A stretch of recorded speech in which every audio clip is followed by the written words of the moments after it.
Good morning class. आज हम president के बारे में चर्चा करेंगे। तो नाउ स्टार्ट क्लास।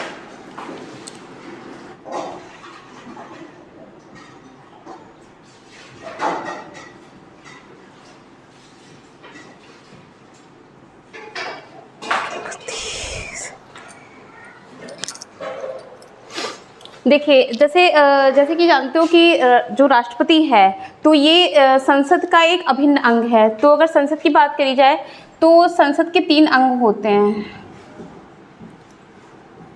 और इन संसद के 3 अंगों में एक तो आपका लोकसभा हो गया, दूसरा आपका राज्यसभा हो गया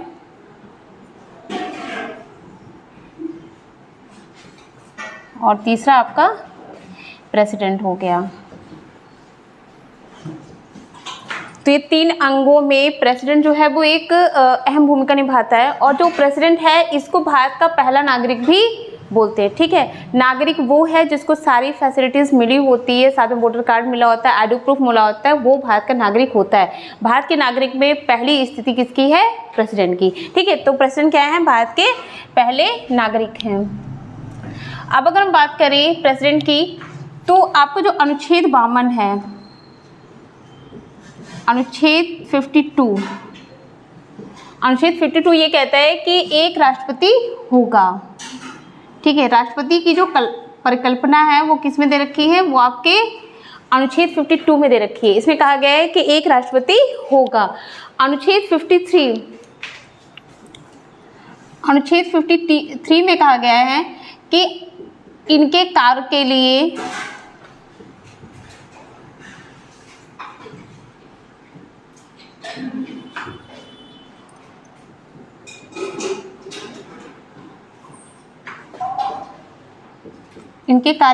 एक कार्यपालिका होगी।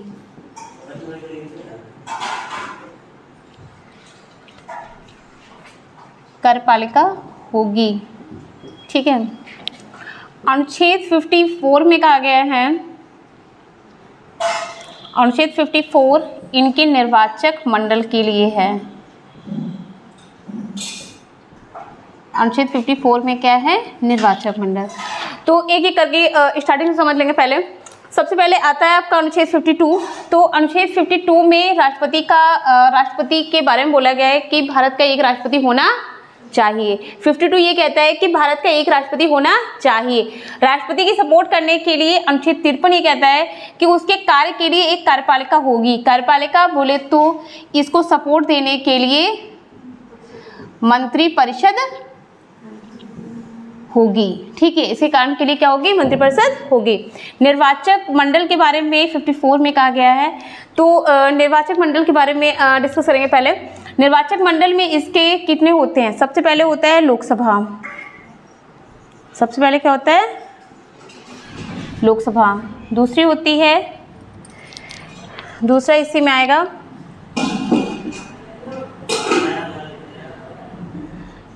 राज्यसभा। फिर आपके विधानसभा,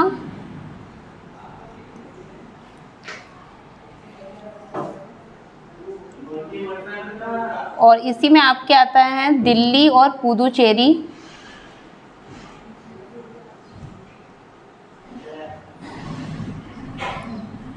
दिल्ली, पुदुचेरी की विधानसभा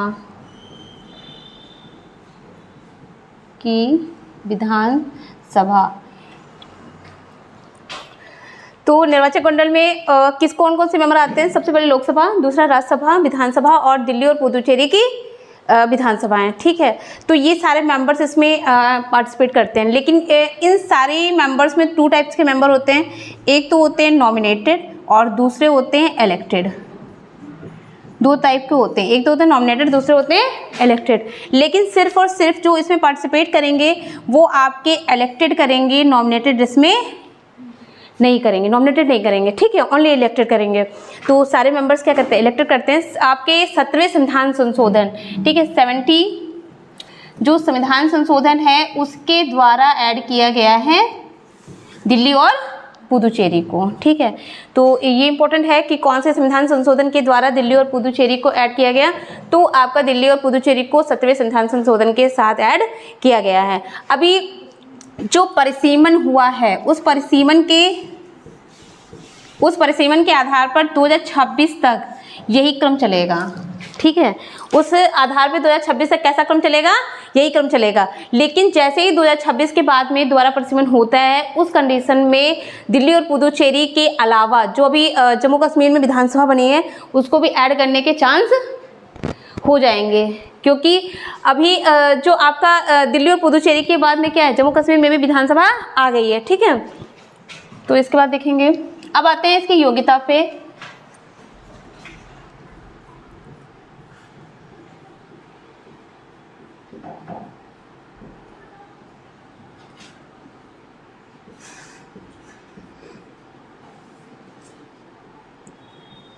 राष्ट्रपति की योग्यता अनुच्छेद 58, ये आपका अनुच्छेद 58 में है। ठीक है, तो राष्ट्रपति की योग्यता क्या होनी चाहिए, बताइए क्या होनी चाहिए योग्यता। सबसे पहले भारत के नागरिक होना चाहिए। ठीक है,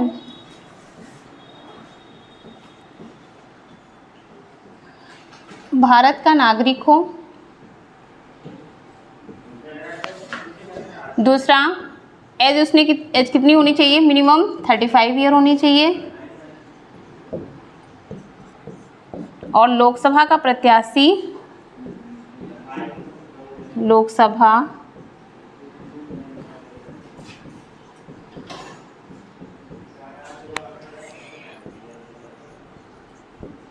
चुने जाने योग्य हो। तो योग्यता इसकी पहले क्या है, सबसे पहले भारत का नागरिक हो। दूसरा है एज उसकी 35 ईयर्स मिनिमम होनी चाहिए और लोकसभा का प्रत्याशी चुने जाने योग्य हो। अगर ये कंडीशंस एप्लीकेबल करता है वो, तो राष्ट्रपति के आवेदन के लिए वो कर सकता है। ठीक है, अब उसके पास ऐसी कौन सी योग्यता हो जो नहीं होनी चाहिए, अगर है तो उसको आवेदन करने की इजाज़त नहीं मिलेगी। तो सबसे पहले उसको क्या नहीं होना चाहिए। ठीक है, तो ये तो एप्लीकेबल है। उसको दिवालिया नहीं होना चाहिए,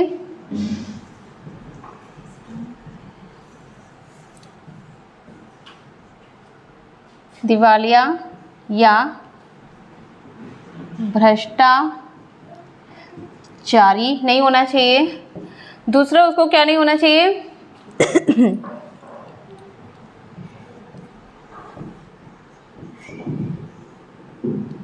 किसी आपराधिक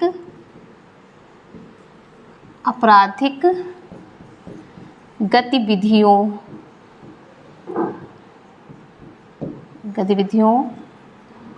में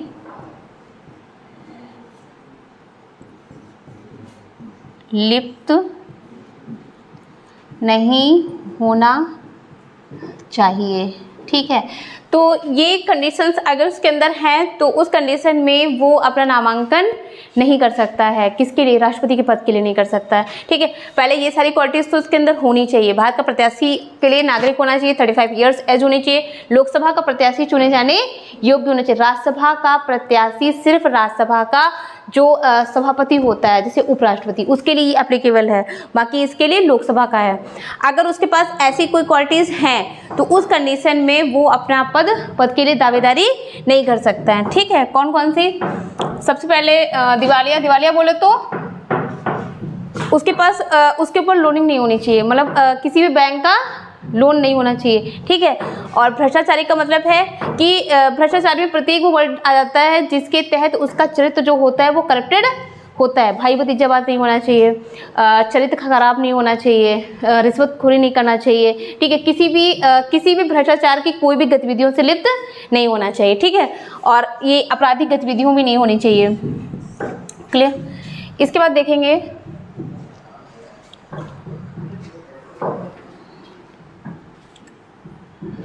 अनुच्छेद 57।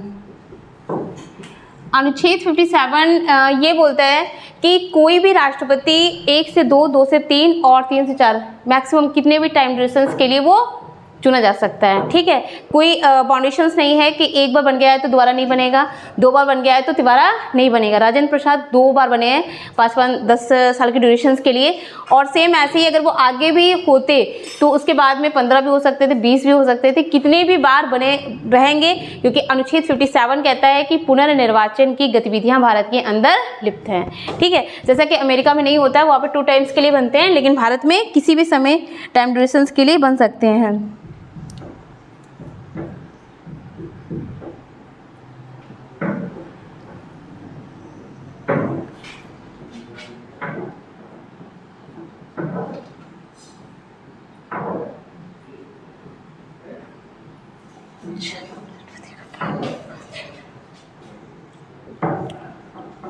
अनुच्छेद 56 आपका ये कहता है, अनुच्छेद 56 ये कहता है कि जो आपका राष्ट्रपति है वो 5 साल के लिए चुना जाएगा। राष्ट्रपति कितने साल के लिए चुना जाएगा? 5 ईयर के लिए चुना जाएगा। अगर राष्ट्रपति 5 साल के लिए चुना जाता है, उस टाइम ड्यूरेशंस के बीच में राष्ट्रपति की डेथ हो जाती है, तो उस कंडीशन में 6 महीने के अंदर राष्ट्रपति के पद के लिए चुनाव कराए जाएंगे। ठीक है, उसको उपचुनाव के नाम से जानते हैं। तो 6 महीने के अंदर आपके इलेक्शन जो है वो दोबारा से करा दिए जाते हैं। मान लीजिए कि अब यहाँ तक तो हो गया, 5 साल की टाइम ड्यूरेशंस हो गई। अब मान लीजिए कोई व्यक्ति है जो आपने जिसके लिए नाम देना चाहते हो, वो व्यक्ति कौन है? राम है। आप इसको क्या करना चाहते हो? इसका नाम देना चाहते हो, तो इसका नाम जो है वो आप कहाँ दोगे? इलेक्शन कमीशन के पास इसका नाम लेके जाओगे। तो इनका जब आपने नाम दिया तो आप कितने मेंबर्स को इनके साथ में प्रस्तावक के लिए रखोगे? 50 मेंबर्स। ठीक है, कितने मेंबर्स इनके पद के लिए अनुमोदन करेंगे? 50 मेंबर्स ने इनके पद के लिए अनुमोदन किया। जब ये प्रस्ताव इनका जहाँ पे रखा गया वहाँ पे पहुँचा, तो वहाँ के लोगों ने बोला कि अब कितने मेंबर्स आपके सपोर्ट यहाँ के करते हैं, तो वहाँ पे भी इनके कितने मेंबर होने चाहिए? 50 मेंबर। तो 50 मेंबर आपके क्या होने चाहिए? अनुमोदक होने चाहिए। 50 मेंबर ही प्रस्तावक होने चाहिए। ठीक है, 50-50 मेंबर्स होने चाहिए, 50 अनुमोदक और 50 प्रस्तावक। जब इन्होंने प्रस्तावन रख दिया तो ये आपका क्या करेगा? जो इलेक्शन कमीशन है वहाँ पे ये 15,000 की धनराशि जमा करेंगे। ये जो राशि है वो यहाँ पे इनको जमा करनी है राशि। और ये जमानत राशि जो है, अगर इनको 1/6 से वोट कम मिलते हैं, कितना वोट कम मिलता है? अगर 1/6 से कम वोट मिलते हैं तो उस कंडीशन में ये जमानत राशि इनकी जब्त हो जाएगी। ठीक है, अगर 1/6 से कम वोट मिलते हैं तो उस कंडीशन में क्या होगा? इनकी जमानत राशि जब्त हो जाएगी। ठीक है, अब ये क्या होगा? ये इलेक्शन यहाँ पे लड़ेंगे। मान लीजिए कि जो ये बंदा है ये इलेक्शन लड़ने के बाद में यहाँ पे पहुँचता है और जीत जाता है। ठीक है, ये यहाँ पे क्या कर गए? जीत गए। अब क्या करेंगे ये? ठीक है, ये जीत गए यहाँ पे। हाँ, तो आगे देखेंगे। जैसे मान लीजिए कि जो ये जो राम व्यक्ति है ये आगे चल के जीत जाता है। तो जब ये जीत जाएगा तो यहाँ पे आप अनुच्छेद 60 के तहत, अनुच्छेद पे बहुत ध्यान देना है। तो अनुच्छेद 60 के अंतर्गत वो क्या करेगा? सुप्रीम कोर्ट के न्यायाधीश, ठीक है, प्रेजेंट टाइम सुप्रीम कोर्ट के जो न्यायाधीश हैं वो कौन है? रमन्ना। कौन है? रमन्ना। ठीक है, सुप्रीम कोर्ट के न्यायाधीश वर्तमान में रमन्ना हैं। तो ये व्यक्ति कहाँ जाएगा? सुप्रीम कोर्ट के न्यायाधीश के सामने जाएगा और इनके सम्मुख शपथ ग्रहण करेगा। ठीक है, अनुच्छेद 60 के तहत। अगर रमन्ना प्रेजेंट टाइम वहाँ पे अपनी कुर्सी पे नहीं होते हैं तो उनके बाद में अगर कोई वरिष्ठ अधिकारी को वो नियुक्त करके जाते हैं तो ये उसके सम्मुख शपथ लेंगे। अगर वरिष्ठ अधिकारी भी नहीं है तो उसके नीचे कोई भी होगा तो उसके सम्मुख लेंगे। ठीक है, तो कुल मिलाकर इनको शपथ किससे लेनी है? मुख्य न्यायाधीश से लेनी है, अनुच्छेद 60 के तहत। अब इन्होंने शपथ भी ले ली, अब अपना काम शुरू कर देते हैं। तो मान लीजिए कि जो ये व्यक्ति है, अच्छा, वर्तमान में प्रेसिडेंट की सैलरी कितनी है? अगर बात करें तो इनकी जो सैलरी है वर्तमान में वो है 5 लाख। कितनी है? 5 लाख। और ये दी जाती है भारत के संचित निधि। इस निधि से इनको सैलरी मिलती है। ठीक है, तो इम्पॉर्टेंट है भारत का संचित निधि और इनकी सैलरी जो है 5 लाख, ये भी इम्पॉर्टेंट है। अब आ जाते हैं कि अगर ये व्यक्ति जो राम है तो इनको वेतन जो है वो 5 लाख मिल रहा है और ये वेतन अपना पा भी रहे हैं। मान लीजिए कि ये काम जो है, ये अपना काम जो है वो सही से नहीं करते हैं, तो भारत का संविधान कहता है कि 39 अनुच्छेद जो है वो ये कहता है कि काम के बदले सैलरी या जो भी है, ठीक है, तो अगर काम नहीं करते तो उस कंडीशन में इनको अपने पद पे बने रहने की कोई भी रिक्वायरमेंट नहीं है। तो अब इन पे आप क्या, इनको हटाने के लिए क्या करोगे, आप इनको हटाने के लिए एक प्रस्ताव पुटअप करोगे। ठीक है, हटाने का एक प्रस्ताव पुटअप करेंगे और वो हटाने का जो इनका प्रस्ताव है उसको बोलते हैं महाभियोग, उसको महाभियोग बोलते हैं और वो आपका अनुच्छेद 61 में है। किसमें है? अनुच्छेद 61 में है।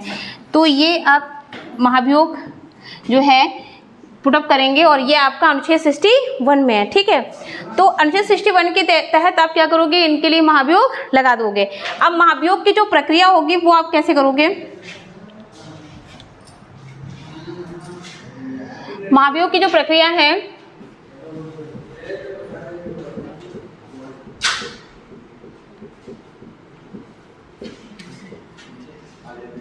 महाभियोग की जो प्रक्रिया है ये 2 सदन होते हैं आपका, एक तो लोकसभा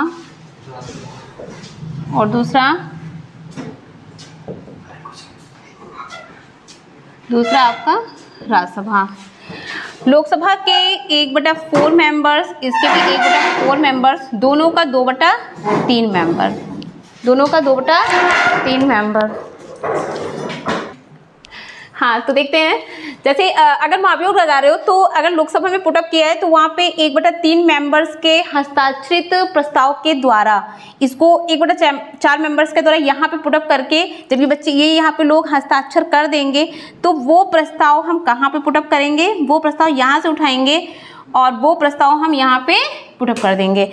अगर यहाँ पे 1/4 मेंबर्स ने किया है तो 1/4 मेंबर्स यहाँ पे भी इस प्रस्ताव को पास करें। अगर यहाँ पे भी 1/4 मेंबर्स पास कर देते हैं तो ये प्रस्ताव आगे पहुँचेगा। ठीक है, अब ये प्रस्ताव आगे पहुँचा। अब अगर इस प्रस्ताव को जो व्यक्ति प्रेसिडेंट है राम, इनके पास भी मूल अधिकार हैं और मूल अधिकार ये कहते हैं कि प्रत्येक व्यक्ति को आप इतना अधिकार देते हो कि वो अपने पक्ष में तर्क दे सके। तो ये अपने पक्ष में तर्क देंगे और वो तर्क देने के लिए आप इनको टाइम ड्यूरेशंस दोगे 14 डेज का। आप इतना टाइम इनको दोगे 14 दिन का और ये 14 दिन में अपने एविडेंस रखेंगे। मान लीजिए कि इन्होंने जो अपने एविडेंस रखे हैं वो इनके एविडेंस कैसे हैं, इनके एविडेंस ज़्यादा तार्किक हैं और इनके एविडेंस जो हैं वो उस हिसाब से नहीं शो कर रहे हैं, तो ये अपना पक्ष रखते हुए बच जाएंगे और ये प्रस्ताव जो होगा वो यहीं पे फेल हो जाएगा। अभी तक भारत के किसी भी राष्ट्रपति के खिलाफ कभी भी महाभियोग जैसी प्रक्रिया नहीं लगी है। ठीक है, तो अगर इनके एविडेंस सही हैं तो इनके एविडेंस क्या होंगे, फेल हो जाएंगे और उस कंडीशन में महाभियोग पास नहीं होगा। ठीक है, तो ये तो महाभियोग की प्रक्रिया हो गई। इसके बाद देखेंगे अनुच्छेद 62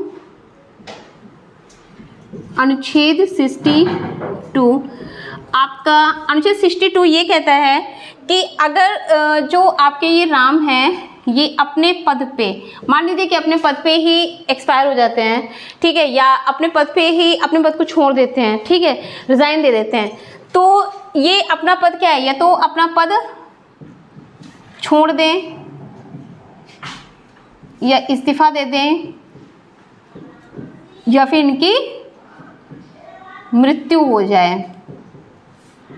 ये अगर कंडीशन है तो उस कंडीशन में क्या होगा, अगर ये छोड़ देते हैं पद, इस्तीफा देते हैं, मृत्यु हो जाती है, तो उस कंडीशन में आप 6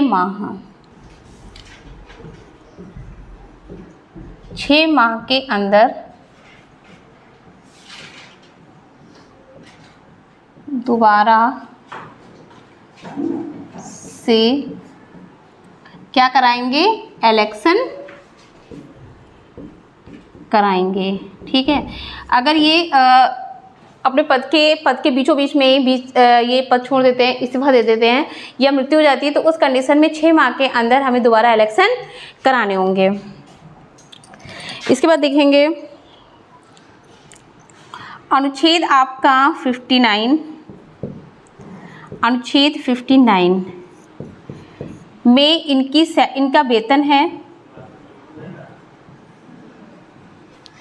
और बताया गया है कि वेतन इनका जो है वो कहाँ से मिलता है, वेतन संचित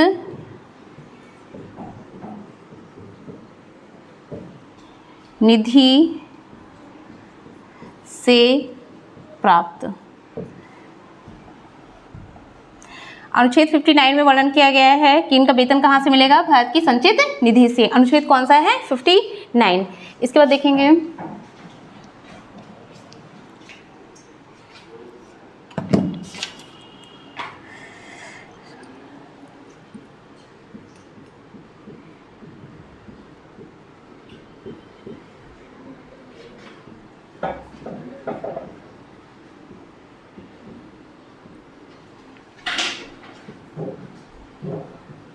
राष्ट्रपति के चुनाव संबंधी विवाद। अगर किसी भी राष्ट्रपति के चुनाव में कोई विवाद हो जाता है तो अनुच्छेद 71, अगर किसी राष्ट्रपति के चुनाव में विवाद हो जाता है तो ऑलवेज क्या होता है कि जब भी किसी भी इलेक्शन में दिक्कत होती है तो इलेक्शन कमीशन के पास जाते हैं उसको हम सॉल्व करने। लेकिन अगर राष्ट्रपति के मैटर पे कोई विवाद है तो हम इलेक्शन कमीशन के पास नहीं जाएंगे, हम सुप्रीम कोर्ट के न्यायाधीश के पास जाएंगे। कहाँ जाएंगे, सुप्रीम कोर्ट के न्यायाधीश के पास में जाएंगे। तो इनका जो विवाद मुद्दा है वो कौन सॉल्व करेगा, सुप्रीम कोर्ट का न्यायाधीश। सुप्रीम कोर्ट का न्यायाधीश जो है वो इसका मैटर सॉल्व करेगा। अब आ जाते हैं इनके राष्ट्रपति की शक्तियां।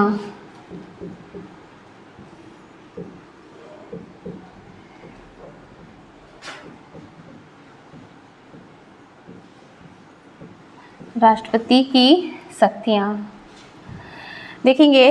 राष्ट्रपति की शक्तियां 3 भागों में डिवाइड हैं। एक तो कार्यपालिका शक्ति,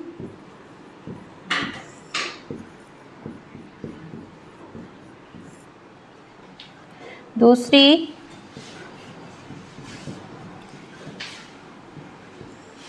विधायिका शक्ति, तीसरी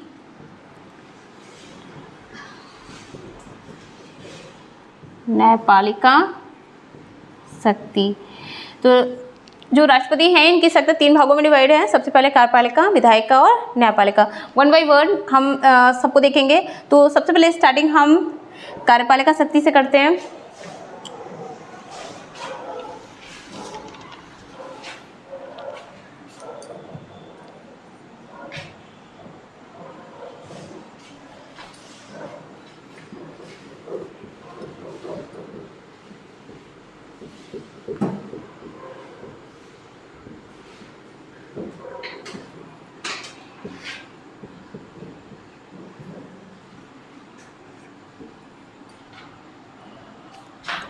देखिए, आपको पता है कि जो कार्यपालिका शक्ति होती है, तो कार्यपालिका का मतलब क्या है? कार्यपालिका का मतलब होता है कि कार्य, और पालिका का मतलब यानी कि कार्य करने का एक स्थल। तो कार्यपालिका शक्ति किस में निहित है? मंत्रिपरिषद में निहित है।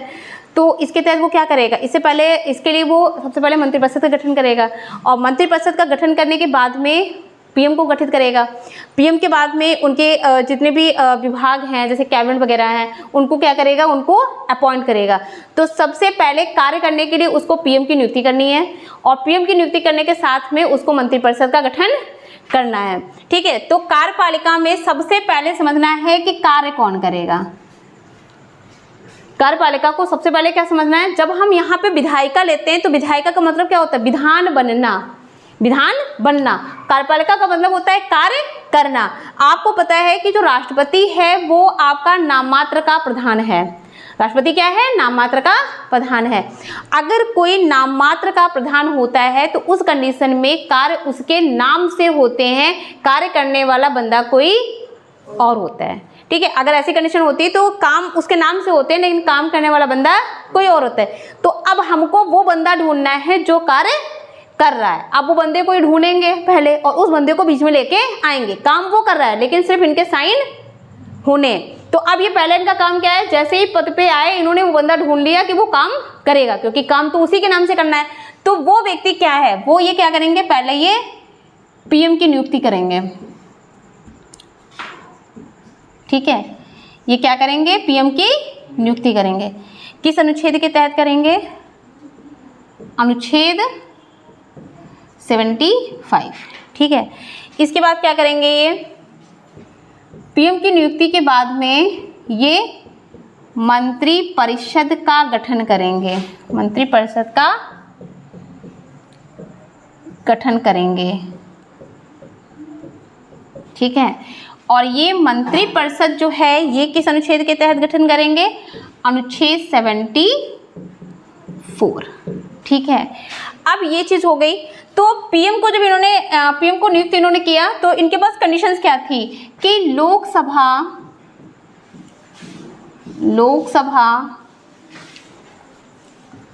में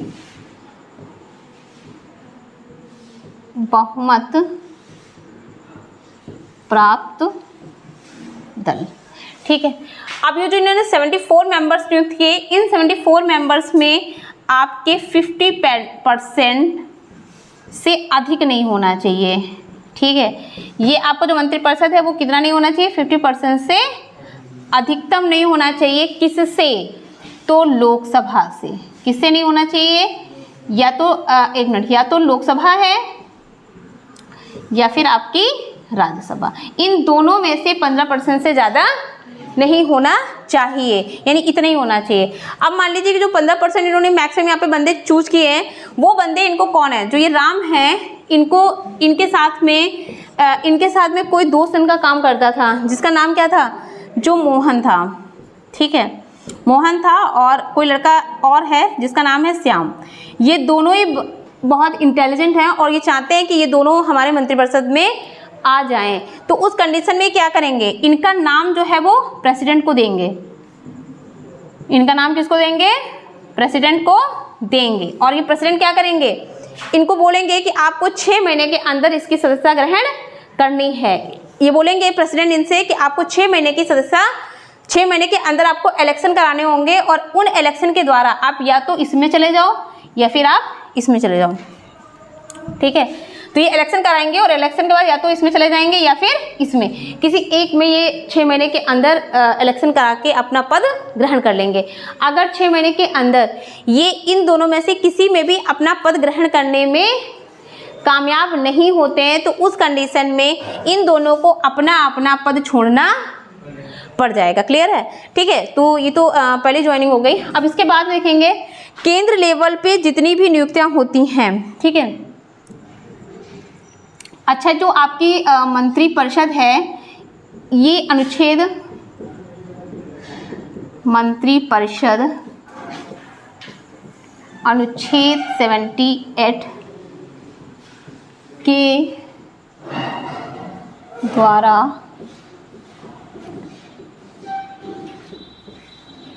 राष्ट्रपति को कार्यों से अवगत कराएगी। कार्यों से अवगत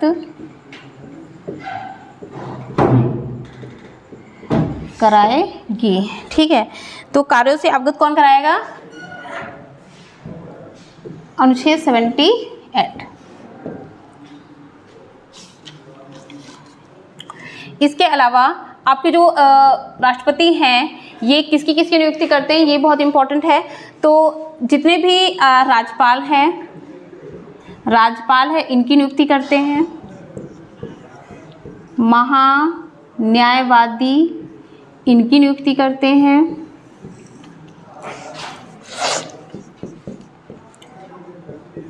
भारत के नियंत्रक महालेखा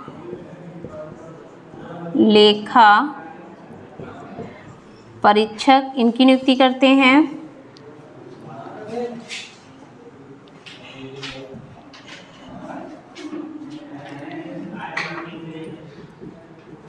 राष्ट्रीय अनुसूचित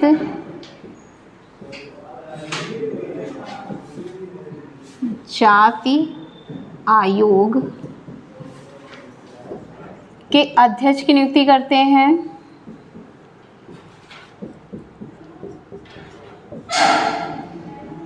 राष्ट्रीय अनुसूचित जनजाति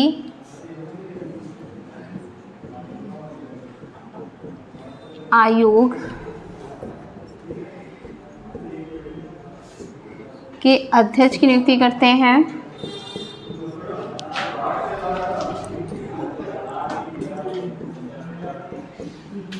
मानवाधिकार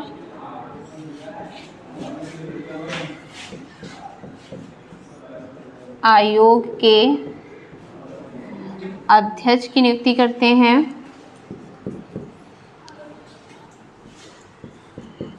संघ राज्य क्षेत्र के राज्यपाल की नियुक्ति करते हैं।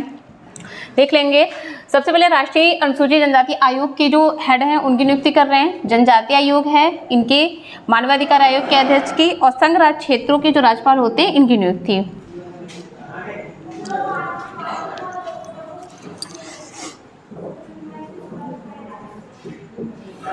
राज्यों के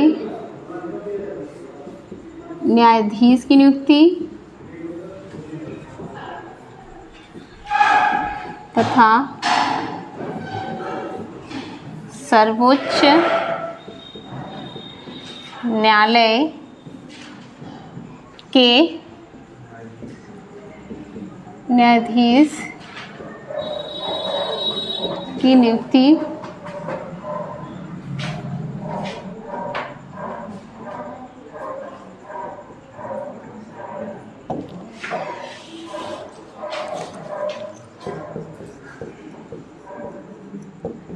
संघ लोक सेवा आयोग, संघ लोक सेवा आयोग के अध्यक्ष की,